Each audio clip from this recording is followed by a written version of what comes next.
Quindi eccoci qua alla terza parte del filmato riguardante l'episteme, la terza porta nelle Domus Deianas in epoca pre-nuragica. Francesco Carta ci darà un riassunto riguardante questo tema molto importante all'interno di questo fenomeno archeologico.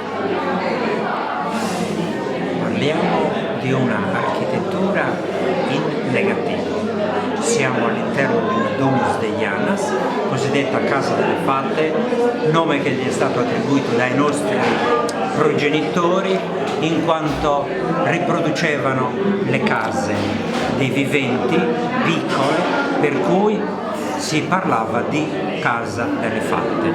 L'elemento caratteristico religioso all'interno della Domus è la cosiddetta falsa porta. Che cos'è una falsa porta?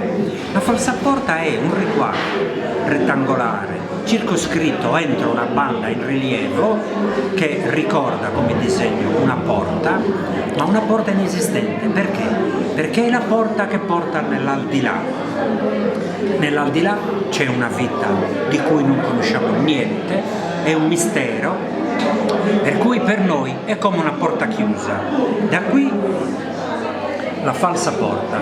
Chi entra dentro una Domus Deianas, arrivato nell'ambiente principale, più o meno rettangolare, con il soffitto doppio spiovente riproducente la casa, si trova di fronte la falsa porta, sormontata dalle corna taurine.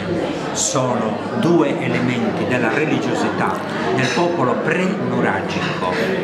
Parliamo dell'età del rame e del neolitico recente, quindi stiamo parlando di 3000 anni avanti Cristo, che va avanti sino ad arrivare alla cultura di Bonnannaro, alle soglie della civiltà nuragica e quindi in corrispondenza dell'età del bronzo.